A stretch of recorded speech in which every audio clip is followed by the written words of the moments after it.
All right, greetings everyone, and welcome to our Peace Ambassador Training. I am Dr. KIWI KALLOO. We have with us, I'm the founder and chairman.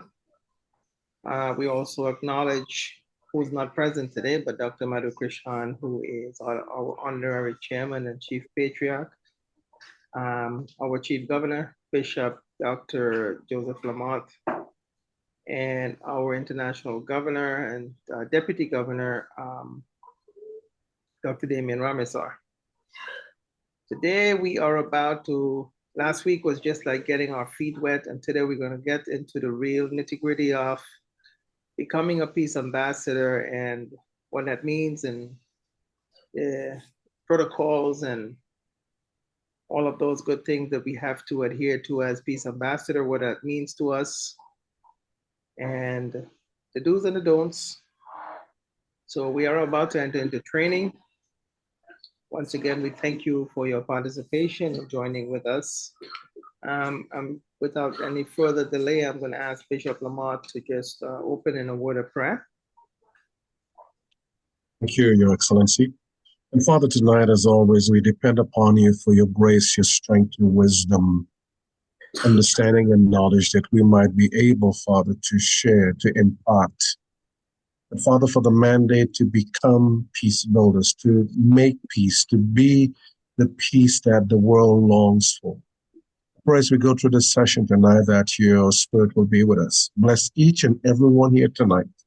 May our hearts and our minds be open to receive, Father, what has been prepared today. May it be a blessing to our lives and to where we go. To your honor and glory. In Christ's name, amen. All right, Bishop. Thank you, Your Excellency. So we're going to begin tonight. Welcome again to all our dignitaries. And we're going to begin tonight with our Nations United for Peace vision statement. Our vision statement is simply this: building a better world where every person has access to the fundamental pillars of a dignified life, such as education, food, healthcare, and housing, the foundation for lasting peace and global prosperity. That's our vision statement. Our mission statement: we are dedicated to building people and strengthening communities by addressing the root causes of instability, for example, poverty, lack of education, food insecurity, inadequate healthcare, and homelessness. Through international partnerships, strategic collaboration, and targeted investments, we empower individuals to break the cycle of hardship and create a sustainable future defined by stability, opportunity, peace, and prosperity for all. Our statement of purpose. Our purpose is to foster a world where every individual has the opportunity to thrive by addressing the systemic challenges that threaten global stability. As a sovereign entity, we are committed to diplomatic relations, international cooperation, and the signing of treaties that drive meaningful change.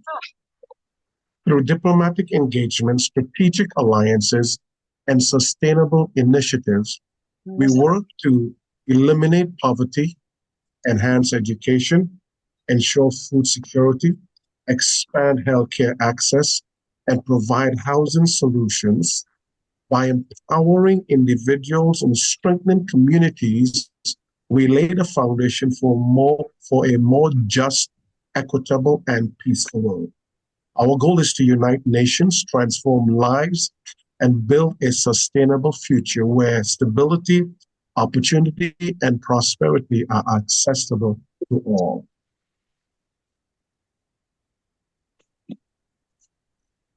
Nations United for Peace approach. Point 1, global collaboration, partnering with governments, NGOs, businesses, and communities to drive sustainable development.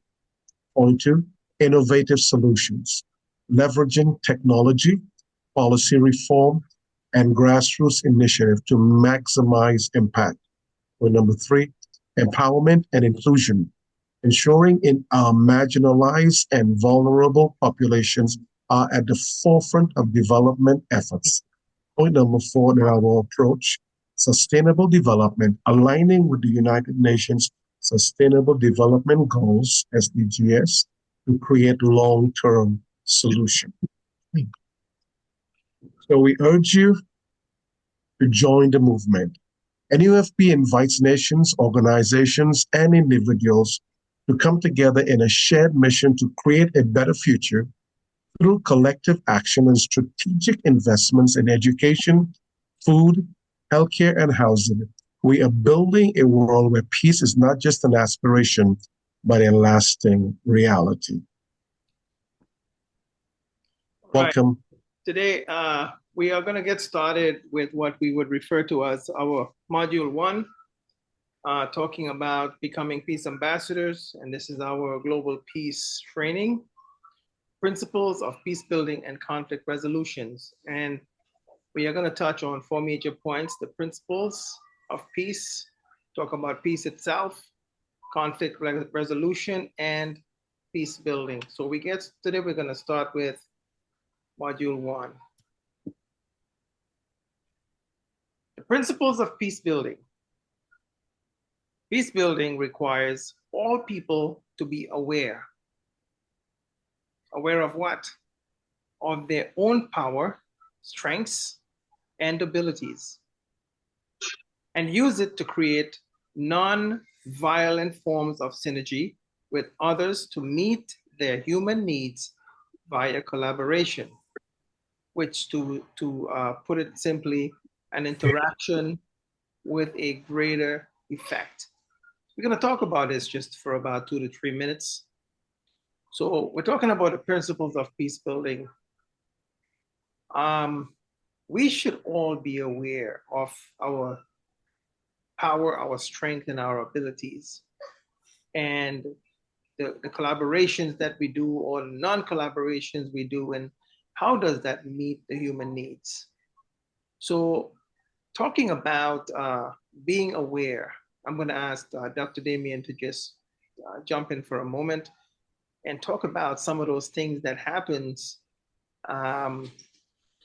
especially in the midst of chaos, such as natural disasters, when we need interventions of persons, individuals, to help others that are in need. Dr. Damien. Yes. So when natural disasters occur, everybody's in a chaotic state. All right. So we would like, when these things occur, to see somebody taking charge and calming other people around them. But if you have not learned how to do that, most people are unable to do so. There are very few of us that are naturally calm. The rest of us, we can learn. So during these sessions, we want to share techniques, not only theory, all right, but actual live experiences that we may have had and techniques that we know works, and some situations where what we actively did to de-escalate and to calm people down. And we'll get into, at a later point, some mediation and negotiation techniques. Thank you, Dr. Damien. Sometimes we can become totally unaware of our power and strengths and abilities. And we could either use those strengths, power, and abilities to help or hurt people, knowingly or unknowingly. But especially when you don't know or you don't realize your own strengths, abilities, and power. That's why it's important for us to know our power, strengths, and abilities. And we could be able to utilize that in a positive, nonviolent way to create synergies with others. everyone has human needs because we are human. And in order to really help people, we need to always consider collaboration. It's how we do it. And it's how it's done for the betterment of humanity.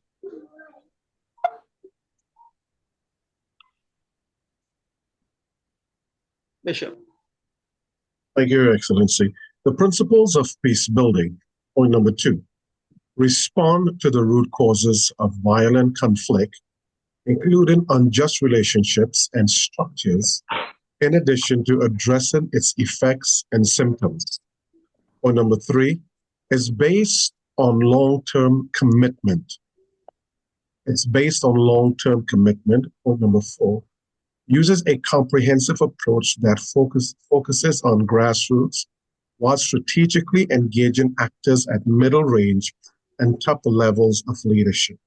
I just like to add 2 thoughts here in that the very concept of peace building requires that if we are peacemakers, the message we carry, you and I as peace builders, the message and the messenger must become one.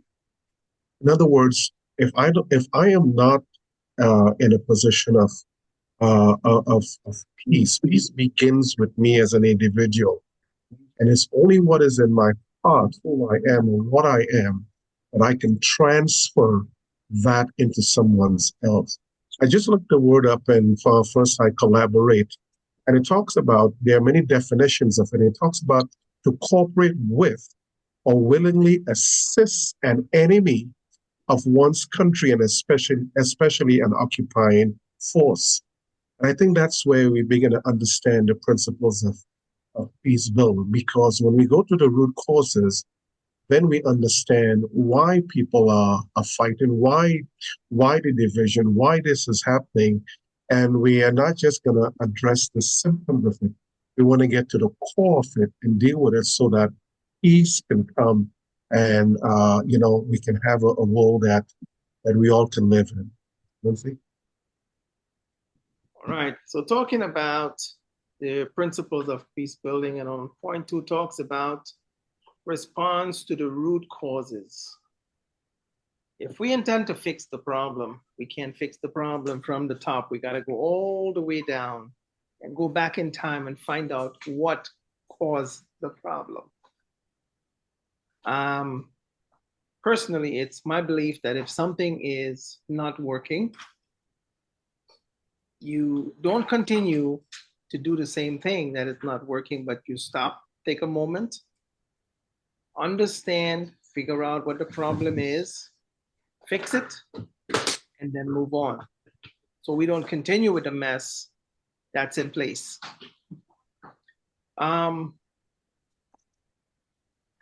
Figuring out the root causes of a conflict would give us the ability to interject something that can make a difference by addressing the effects and the symptoms.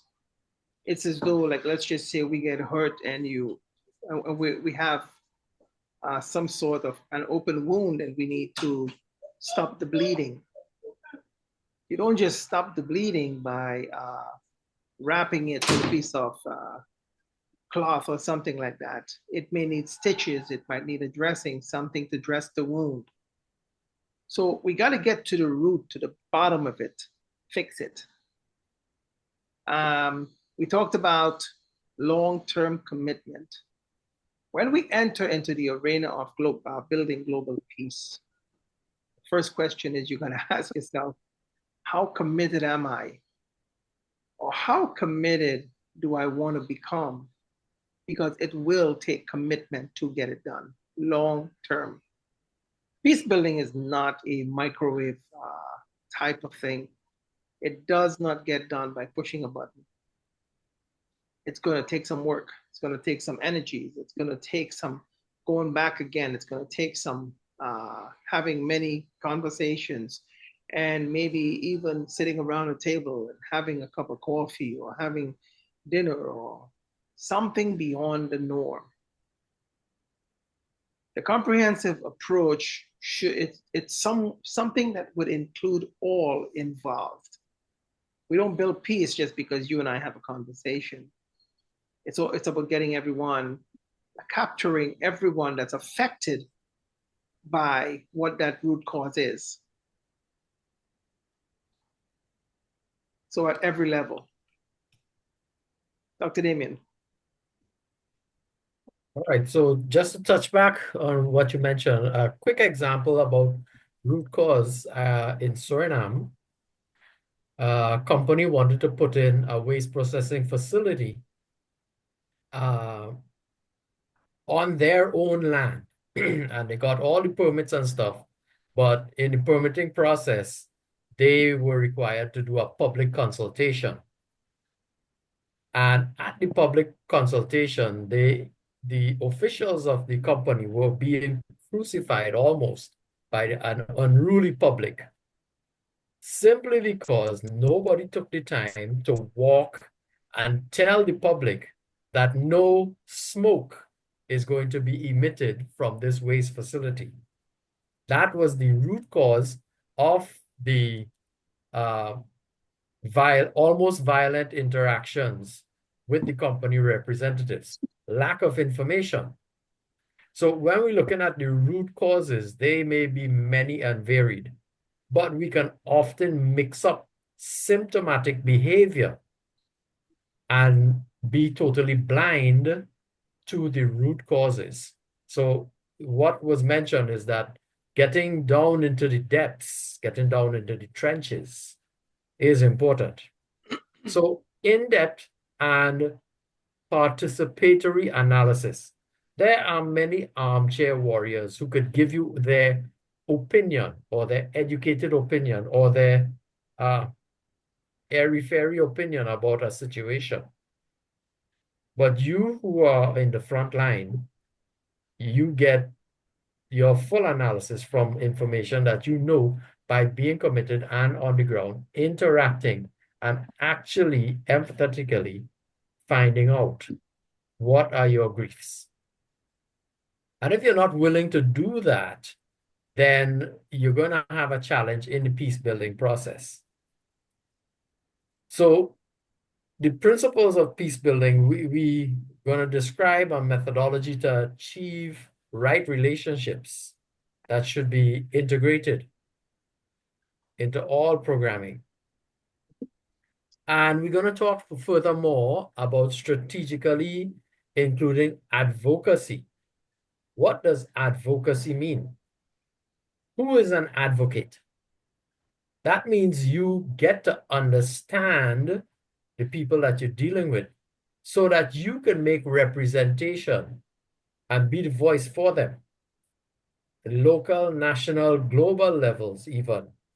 But you have to know that you know what were the root causes before you can take your voice up to the higher levels that you're going to be interacting with. Right? So in NUFP, we have a structure and a system, and we have a wide network that we work with, collaborators, funders, etc. And as you get further along, more involved with us, our network will be disclosed to you, shown to you. You'll get more involved, and trust me, it's going to be pretty rewarding. Dr. KALLOO? Okay, Damien. So a couple of points I just want to bring out here real quick, where it talks about on number 6, achieve right relationships. How many know that we can be in what we consider to be wrong relationships or toxic relationships or relationships that can hurt or destroy? If you realize that you're in such a place, or you have not aligned yourself with the proper relationships to help you go forward, then I think it would be a time to stop, really think about and analyze where you are and what you're achieving in life, and how you got there and how you can break those toxic relationships and form right relationships. That's going to help to steer you to a place of success and achievement and being able to achieve global peace. As peace ambassadors, we have to understand and identify, get to a place where you can identify where a relationship may be toxic or anti-peace building. And it doesn't give you the right to destroy anyone. It gives you the right to put a stop to the things that is not practical, that is not right, that is not aligning with building peace. If it's not harmonious, then you're right off the top, you know something is wrong. And then at the very end of number 7, it talks about transform unjust structures. If the foundation is wrong, the entire structure is going to be wrong. It would be compromised. So when you have structures that is unjust, as an advocate, as a peace ambassador, it's your responsibility to get involved, to create just structures, right structures that would be good for all, not just for me, myself, and I. It doesn't affect me, so I don't care. You have to care. If you're getting into this space that says, I care, I want to be somebody that can make a difference, so make the difference.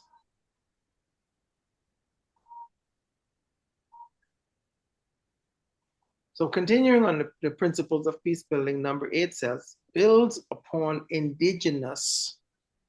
I translate the word indigenous to mean original. Original. So builds upon original or indigenous non-violent approaches to conflict, transformation, and reconciliation. When you have conflict, it means there's work ahead. Something has to change. It's got to be transformed, and it's got to be reconciled. It's got to be brought back. It's got to be joined again. It's got to be fixed. What does all of that say? It's broken. It's broken. Number 9 says, is driven by community-defined needs and involves as many stakeholders as possible. It really comes down to the needs of the people. Is it being met? Are they experiencing sustainability in their lives? Do they have food? Do they have healthcare? Do they have housing? Are they being educated? The simple questions, the simple basic human needs. Are they experiencing those things? If not, right off the bat, you walk into a city that you don't know, into a community that you don't know. What's the first thing? If you want to analyze it properly, you got to find out, how's the education system? What's happening with the food in that city? Is it a state of poverty? Are the people on the streets, do they have housing? And if they do have the housing, how is it being kept? How's the healthcare system? And then you'll understand right off the bat, there is a problem. Okay?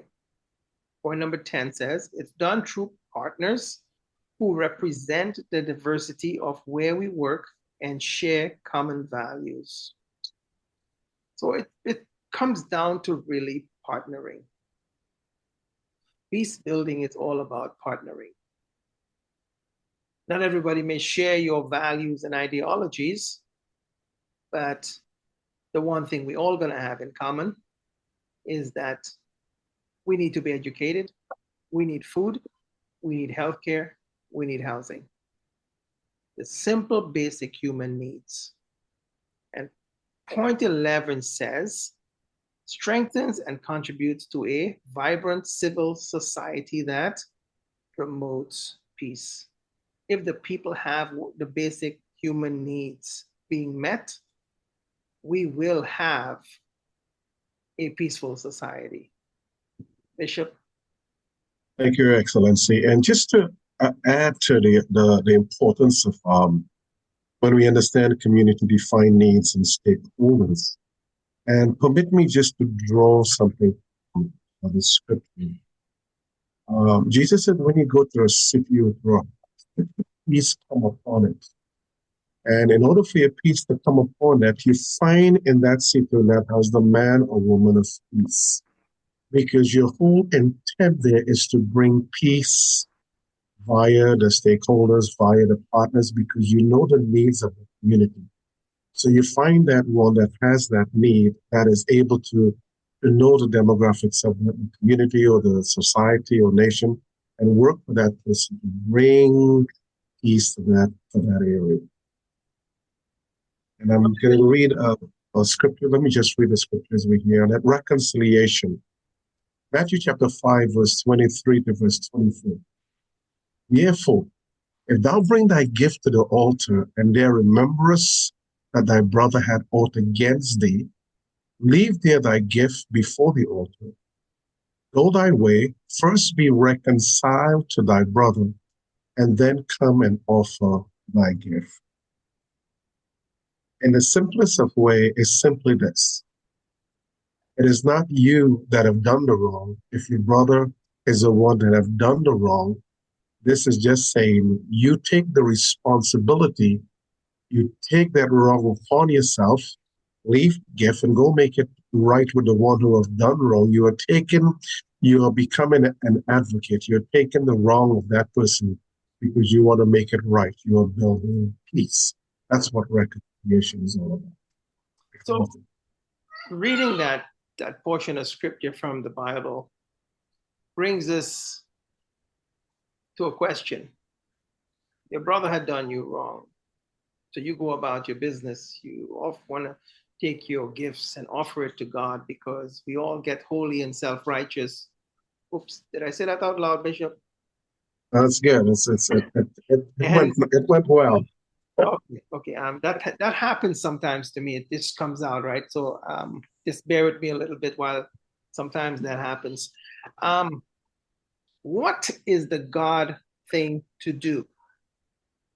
So you got your gift. We're all holy and sanctimonious, and we go up to the altar and we're worshiping God and we're happy, jolly. But your brother did you wrong. So, hey, I didn't do anything wrong. I can go offer my gift. I feel satisfied within myself. And we have a tendency of saying, well, my conscience don't bother me. So, it just so happens sometimes when your conscience is not bothering you, that might be a problem. In the world we come from, when your conscience is not bothering you, it means it might be said with a hot iron, and maybe your conscience might be dead and needs to be wakened. It needs awakening. All right. So we got our gift. We're ready to offer it to God.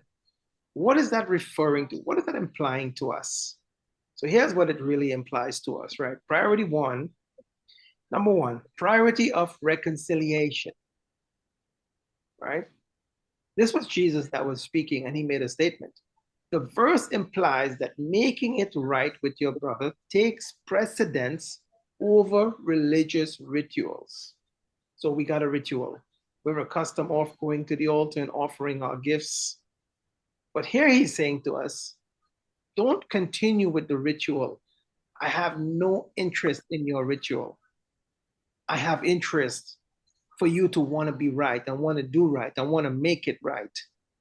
What am I saying? Not the my way and your way, or his way or her way. It's the God way. What is the Bible way? What does God require? Number two, personal responsibility. It implies that one must take initiative to resolve conflicts, even if you are not the cause. How do you like that? Is everyone here still wanting to be a peace ambassador? So here's the criteria.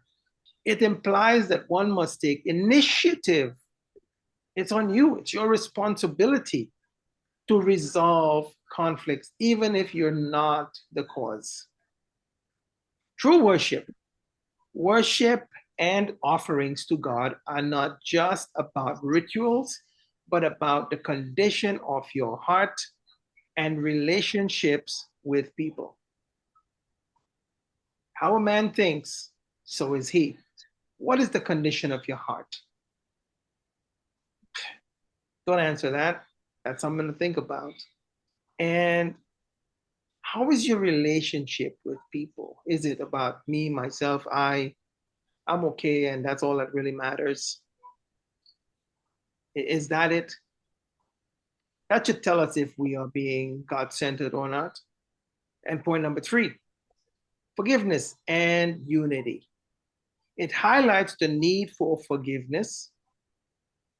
Can I tell you that forgiveness, it may not seem like a very big word, but it is a very big word. I remember when I was growing up, I heard people talking about, well, I'm going to forgive you, but I'm not going to forget. Well, if you don't forget, chances are it's going to be in your memory, but if you keep holding on to it, what does that say about you? Right? You're harboring thoughts, ungodly thoughts, unforgiveness. So when you don't forgive someone, it doesn't do that person, it does you hurt. It highlights the need for forgiveness and restoration as part of spiritual practice. So again, I asked the question, what is the God thing? Bishop. Oh, excellent question. And this is very, very important because part of peace building, or the very foundation of peace building, comes out of our spirituality. And whether or not we go to a church or we belong to another form of religious practice, there is a sense of spirituality that we function with, and there is the concept of forgiveness. There's a concept of you know, bridging the gap. Being able to say, look, I take the responsibility for what has happened, and I'm willing to go the extra mile. And this is where the word, I believe, the word love comes in, because love is something that it's a verb, and it goes the extra mile, and we must, and there it is on the slide. We must be able to love. We must have a capacity to love, and that comes from our heart of being. I want to be a peace builder. I want to be a peacemaker. Dr. Damien. Yeah. So when we start defining peace, all right, we define peace as a state of mutual harmony. And Dr. KALLOO mentioned the word harmony a couple of times already, all right? But mutual harmony, if you've ever played in a band, it's easy for somebody to go off, what we call off key, all right? And it takes effort for the band to be in sync and come out with a melodious, harmonious output. Similarly, it takes effort from us, the peace ambassadors, to build with our fellow men. All right. Now, you may be fed up already when we keep saying it takes from us. What did I get myself into? Yes, it takes from you. All right. You have to give to get, but it's not about us getting. If we want to achieve the higher goals, we have to give of ourselves. And in so doing, we become the influence on others to give of themselves also. Abstinence from hostile antagonism and violence. We in the West are pretty much insulated. For the most part, I look at my kids' friends, and my kids have the exposure because of where I take them to go meet with people who are needy, people who have major needs, and then to teach them how to give of themselves to help other people who are not as fortunate. It doesn't have to be in a foreign land. Building these practices starts even in your own neighborhood, maybe on your own street, but you won't know until you actively get up and go start finding. But when you go out to give of yourself, in an atmosphere of love, appreciation, and respect. Not everybody is going to understand where you're coming from. There are some people who they're in the chaotic hurt situation, all right, or after a natural disaster or after a conflict has happened. They're scared, they've lost a lot, and they're unable to understand. This is where it takes from you in a great way to actually give of yourself in the peace building process. Go ahead, Dr. Damien. All right, so all people desire to live in a world of peace and harmony. I don't think anybody desires to live in a conflict zone for all the days of their life. All right. Consistently joining multiple parts and working together. Agreement in the relationship and structure for one purpose, one set goal. That is universal global peace. All right. So we want you to share in that vision. We want you to understand what is it we're equipping you with, the tools, the experiences, your instructions in your own development, personal internalization. As we go along, and as you continue to open up yourselves to see the opportunities for you to work on yourself and your community, it's going to be a rewarding experience. Bishop, thank you. Thank you. This is what it says in Proverbs 16 and 7. When a man ways please the Lord, he maketh even his enemies to be at peace with him. There's a nice question to the bottom of us, like, how are your ways, how are our ways in the process of building? Because the word, we have used the word reconciliation, but there's another word that goes with it called conciliation, and it has to do with peace, being able to bridge the gap. So how are our ways in building peace? Thank you, Dr. Pamela, for that wonderful encouragement. Ways is So living. We here's the appreciate thing, it. right? Here's the thing. When a man's ways please the Lord, the things that we do, our ways, is it pleasing to God? I guess the neighbors won't know.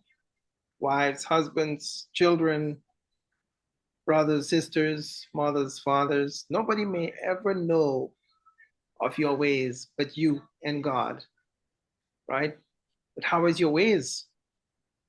The things that you do in secret, God knows. Things that you do in public, God knows. You know who you are, even when nobody else knows the real you. How you think, what you desire to do and want to do and may not be able to do it. But Jesus said, if you think it in your heart, you've already done it. When a man's ways please the Lord. So if we want peace, we got to do things in a God-pleasing way. If we all start trying to do things to please men, we will be at war. Because every man is right in his own eyes and wants to do everything according to his own ideologies, his own ways, and how he thinks. Remember, I said how a man thinks, so is he. So we need to examine within ourselves, how is our way? We want to talk a little bit about conflict. What is conflict? Conflict means to be in opposition or disagreement. Sometimes we could be at conflict with ourselves because we disagree with ourselves. And nothing's wrong with that. Sometimes we got to question ourselves about what we're doing or not doing. Is it right? Is it wrong? Is it pleasing God? Is it pleasing men? Is it the right thing to do? To be in contradiction, discord, or quarrel. Unresolved offense that breeds hate. Do we have unresolved offenses? I know we're talking about becoming peace ambassadors here, but if we cannot be at peace within ourselves, we're only fooling ourselves trying to go out there and try to become peace ambassadors or agents of peace to somebody else. The goal is to fix us, get our minds right, get our thinking right, to do things based on the highest standard that was ever given to man. So the goal here is to fix us first, get our minds adjusted and conform to the things that is correct, that is right, that is true, that is just, that is right. If we do that, when we step out there and we start talking about peace, we're not just talking about something that we've heard or something we've read or something we were taught, but we're going to be speaking it out of our hearts because it becomes us. This is what we really want. So you're speaking that from your heart. Resolution. Resolution is an expression, opinion, or intention made with the intent to what? Fix. Fix something that is what? Unresolved or broken. So if you want to bring resolution, find a way to make it work. That's basically, when you think of resolution, the word resolution, every time you see it, you hear it, you speak about it, put it in your thoughts. Fix it, fix it, fix it. Well, it's tough, okay? Find a way. Fix it, fix it, fix it. Find a way. So if you have need for resolution, it says that something is broken. If you have need for resolution, it says that something is unresolved. If you have need for resolution, it says that something is not where it's supposed to be. So what do you do about it? Fix it. Well, it's very complicated, and that's okay. To every problem, there's a solution. And to every question, there is an answer. Find it.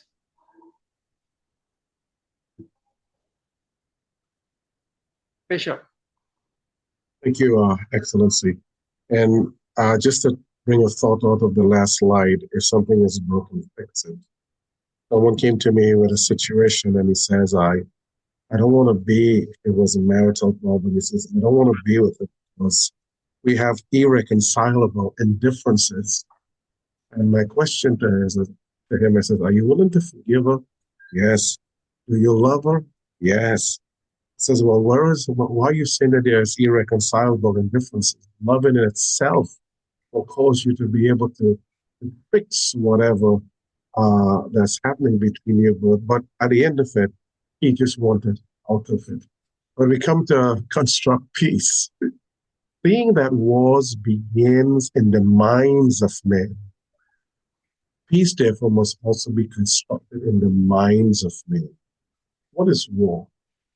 War is active hostility or contention. What is in your mind? And, you know, the mind really is the driving force of who we are. And if war begins in the mind of man, then we must be able to allow peace, to construct peace, to build peace. We must be able, when we come in contact with people like that, we must be able to leave peace and give peace. This is what Jesus said, my peace I leave with you, my peace I give to you, not as the world. The world is about, hey, I'm gonna blow you up, so this is how we're gonna get peace. I'm gonna find an agreement that's gonna bring peace. But it goes beyond that. We must be able to look at an individual and just don't define them by the color of their skin, but define them by who they are in spirit as an individual and begin that process, because sometimes there are things in their mind can become a stronghold. And if we are peace builder, we must be able to break those strongholds, remove those strongholds, and build peace. And remember, in our first or second slide, we talk about peace building is a long-term relationship, a long-term. Right. So we're going to read a verse out of Romans in the Bible, Romans 12, verses 2 and 3. And it says, and be not conformed to this world, but be ye transformed by the renewing of your mind. So if you want change, something has to change up here, that you may prove what is that good and acceptable and perfect will of God. Now, good, acceptable, perfect, it says that we are in a transition, right? Something is happening, right? When God made man in Genesis, he made a good man. And in Romans, we found out that we are acceptable before God. And in Revelation, we're going to become perfect. So we are in a process of being worked on. It ain't done yet. Some people, think that it's a press button. It's not a press button. It takes time. For I say it through the grace given unto me, to every man that is among you, not to think of himself more highly than he ought to think. See, again, it comes back to what's up here. Not to think of himself more highly than he ought to think, but to think how. How are we thinking? Think soberly, according as God has dealt to every man the measure of faith. So if we're going to have a mind change, we got to have it adjusted, we got to have it fixed. And if something is messed up in there, it means something's got to be transformed, changed. But to be changed, we have to conform to something so that we could be transformed. Conform to what is truth, just, and right. For this to be transformed. And how should we be thinking? Soberly. So what does that say? Sometimes we can get to a place where we start thinking like we're drunk. We're staggering about, our mind goes everywhere. And we're not focused on doing what is just, true, and right. Bishop, your thoughts there? This is amazing because you think about where it says that a man not to think of himself more highly than he ought to think, but to think soberly. I've heard it said many times that all men are not equal. And I use that sentence because one man might have a greater time, a greater talent, a greater treasure. But when we begin to understand who we are, that our time, our talent, our treasure, or our status in life has been given to us so we can help build society, we can help bring others up to where we are so that they can go forth with a message of peace and bring others up. So thus ultimately we have a world where we begin to see all men and women treated equally on the basis of who they are. Thank you, Yoris. All right. So we've come to the end of our session today, but as you can tell, this is more set towards having our minds adjusted, because we have all signed on and come on here saying, I would like to become a peace ambassador. What are you really saying? You're saying, I want to represent somebody or something. I want to make a difference. I don't want to be just someone else that's not paying attention to what's happening around us. But I want to make a difference. I want to become an agent of peace where I can make a difference. And I'm understanding, based on what we're teaching here tonight, it will cost us our finances, our time, our family lives, our work time. When you should be sleeping, you're talking to someone on the phone, you're writing a letter, you're sending an email, something that could be beneficial to someone else. And mind you, this is not it's not something you can send an invoice over to recoup on fees. So say I spent 2 hours today, so I'm going to bill you $150 an hour. So that's $300. By the way, I just encouraged you. You were feeling down and out. You wanted to commit suicide. I talked you out of it.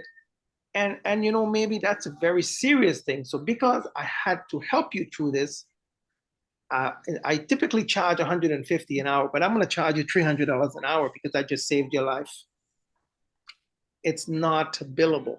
You want to bill it? Go talk to God who made you. So if you notice, a lot of what we were teaching about is all about us. This is all about how we handle situations, how we treat people, how we welcome people. It's about adjusting our mindset. So it's not about going out there and saying, I'm a peace ambassador, I'm an agent of peace, so I'm going to tell you how to do this and tell you how to do that. Let me put it very simply. How can I help you? How can I help you today? How can I be of service? My time, my money, my family lifetime, whatever I have as my resource is yours. We're all familiar with some type of fruit trees, right? We have apples, we have grapes, we have all kinds of fruit trees all over the world. We bear fruits, right? Everybody wants to feel special. Everybody wants to feel loved. Everybody wants to be encouraged.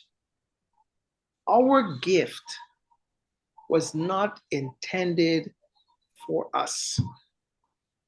We were given gifts that uniquely was poured into our lives by God, who made us to bear these gifts.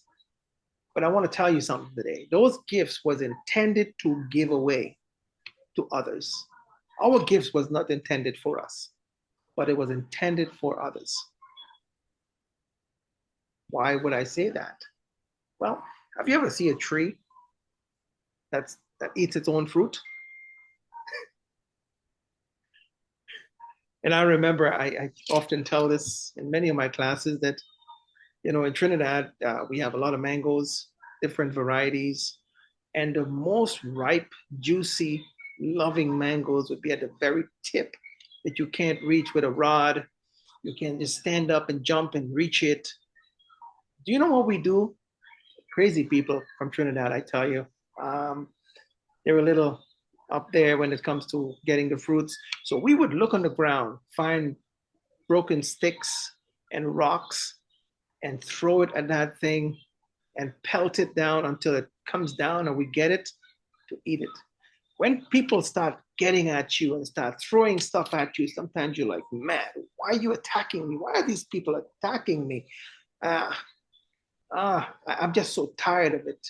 Maybe they're seeing your fruit and they want it. They want what you have so bad and they can identify to it, but you just don't know how to release your fruit to them. So they want it, just like we want the fruit. So we go at the tree and throw sticks and stones at it to get it because we want it. We want to experience that thing.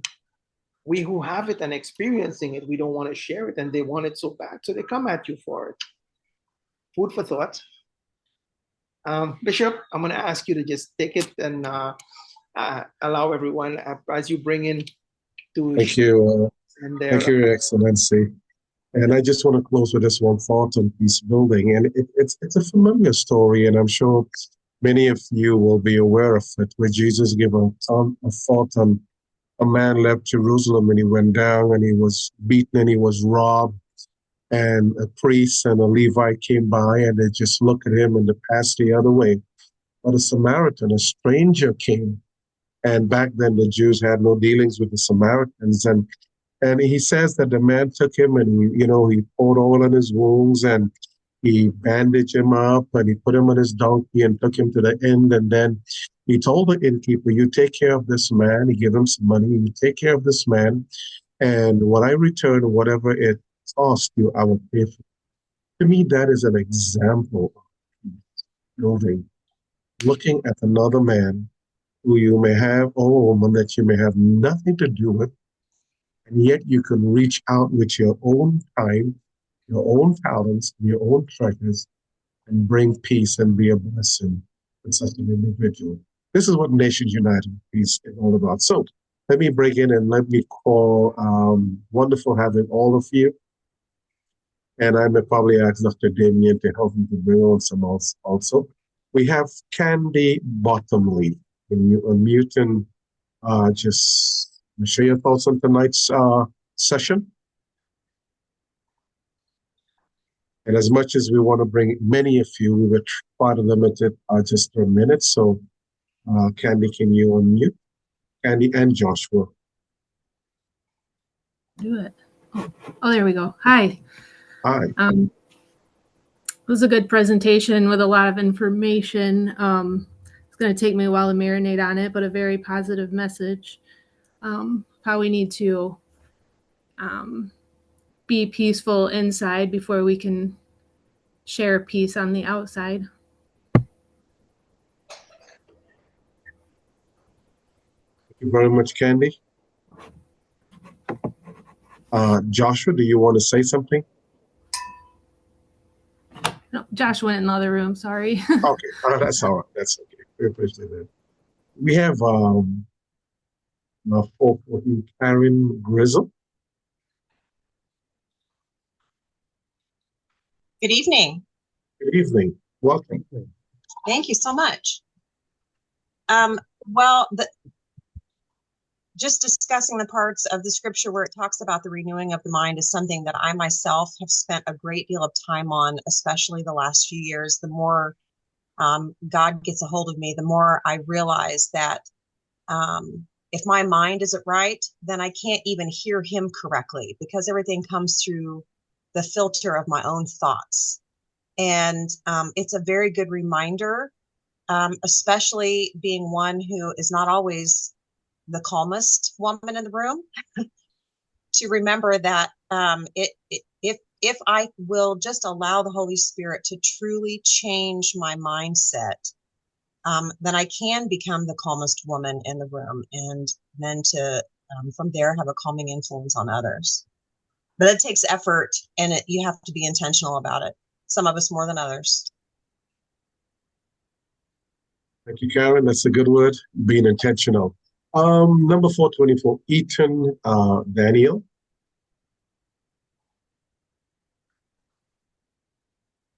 Hello. Hello, Ethan. Welcome. Just keying on the note about forgiveness. Forgiveness is immensely important. If we let bitterness build up, then nothing else is going to work. Agreed. Agree to that, Ethan. Thank you so much. On my screen, I have Tim next to Ethan. So, Tim, can you unmute? Hello there. Yeah, peace is something that we embody, and it's fascinating how we can change the atmosphere in a room based on the peace that's already been at work in our own lives. Doesn't mean that it doesn't get challenged at times, but I have found that my default over time of letting this work out with my creator as God and Holy Spirit is that my default becomes peace more and more and more. Not that I'm perfected at it yet, but the Prince of Peace has given me the ability to default back to that more and more and more as I've moved through life. It's fruit that remains. And when you go into a room and you can assess the atmosphere and assess the situation and find that, like you said earlier, to solve that problem that brings peace at the very root and uproot all the discord, it really does change the circumstances. Agreed. Thank you so much, Tim. Julie's iPhone.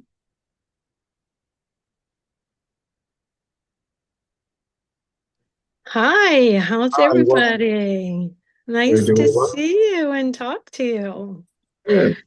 So, the one thing I got out of tonight was didn't really think about my gifts weren't just given to me. They were meant to be given away. And I look back, I just started reflecting on my life about some of those gifts and did I give enough away all those years? Did I make sure I shared that with people? So I'm going to give that some more thought. And I feel like I've done quite a bit because I love volunteering, but I never really thought about it that it wasn't just for me. So that was pretty insightful. So thank you for that. You're welcome, Julie. Let me hand back over to His Excellency. Dr. You may have some specific ones that you may just want to say hello. Let me ask Dr. Pamela Howard. Dr. Howard.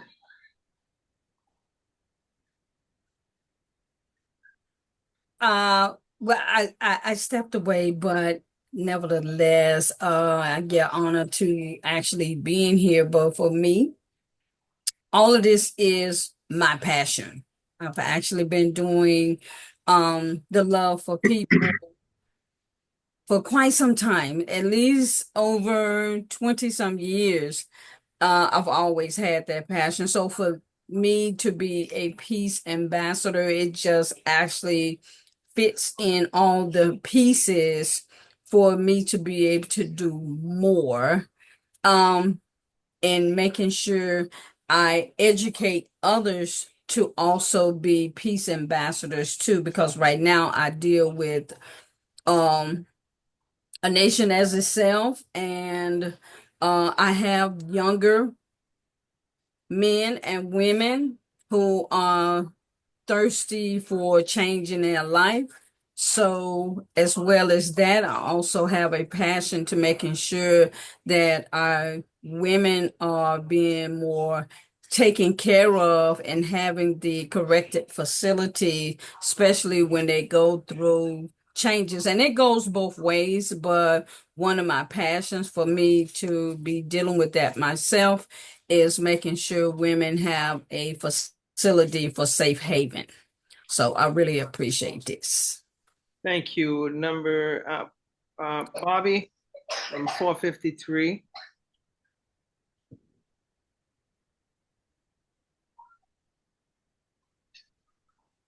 Oh yeah, hi everybody.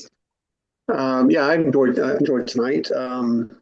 You know, I was reflecting as going on about frankly how challenging it sounds. The sense that you know in the midst of significant conflict that we be the ones that would have the peace that would be shared. I'm just thinking of the fleshly side of myself, that how naturally it's almost like you want to respond with with a fight, almost very defensive in a sense. And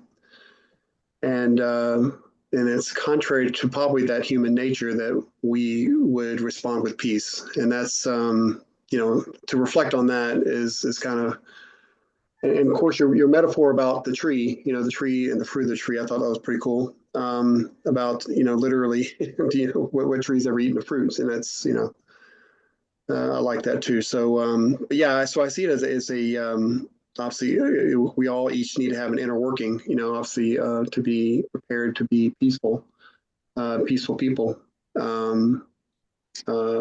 My career wise, it's interesting. I think, you know, as an auditor, half my career was in auditing, and lots of confrontation, tons. Usually bearing bad news, bad news that people don't want to hear, and dealing with that is when I think about that is challenging. But yeah, but thanks for the teaching tonight. Appreciate it. Thank you. Amy Miller.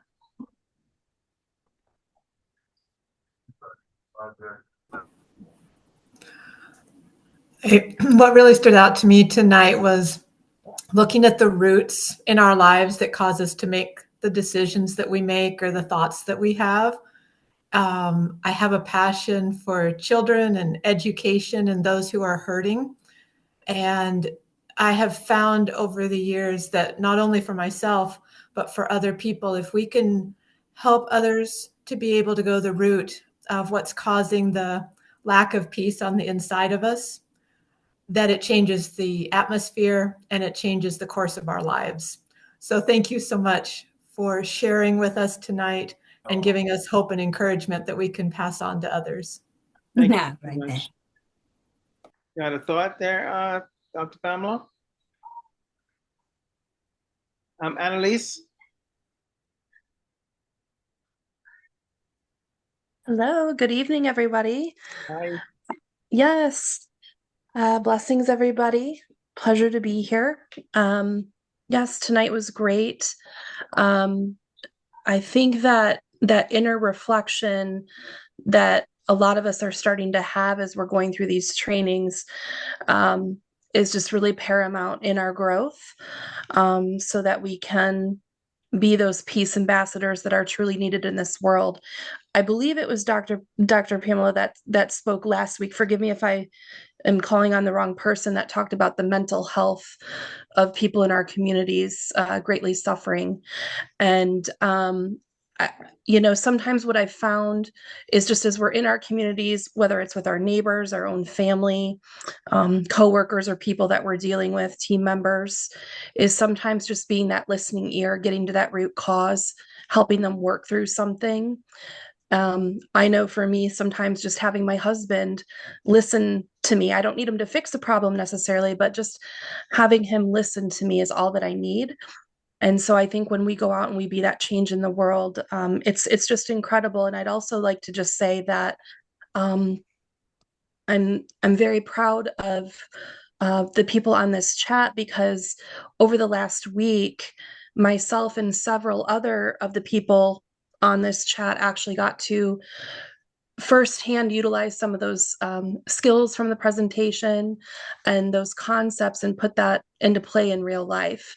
And so that was a very beautiful thing to watch, people utilizing it, people communicating better, and literally resolving conflict and doing it quickly and graciously. So I just want to say thank you to all of those that participated in that over the last week. It's been incredible to watch.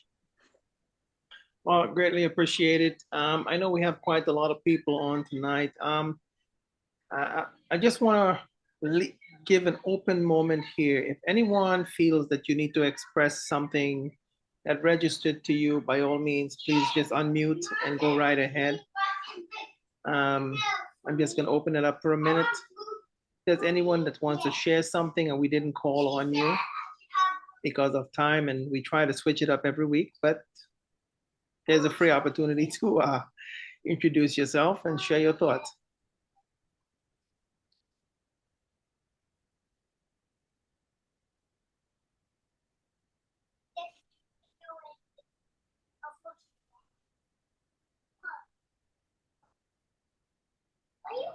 All right. So, and I guess you guys see how we do the class. We try to allow individuals to introduce yourselves and share your thoughts, because we believe that everyone has a story to tell. And the goal here is not just about us speaking or teaching or training, but the goal really is to empower you. The goal is to empower you. So we've come to the end of our class today. And I just want to say thank you. We appreciate you being here and joining with us, joining with Nations United and our leadership team. There's many, many things we will share as we come along. Just recognizing Lawrence from Trinidad. I see you there, Lawrence. So Bishop, I'll turn this right back to you to finalize, close out. Thank you. Thank you, tonight, Your Excellency. Dr. Damien, you have any last words that you'd like to convey before we sign off tonight? Well, I'd like to thank everybody for their feedback. I'm glad to know that people are actually using what we've shared, and people, when we share, they're grasping nuggets that are applicable to their own lives. Thank you so much. And I want you to know tonight, as you go forth in whatever your capacity is, whether you work with children, with families, communities, nations, wherever you are, as a peace ambassador, you are salt and you are light. You are salt and you are light. And I pray that God's going to give you the grace to see harmony comes between families, communities, and nation. So as always, we at United Nations Peace, we have something that we normally share at the last of our program. Is simply this: our strength to you is that we love you. Our weakness to you is that we cannot stop loving you.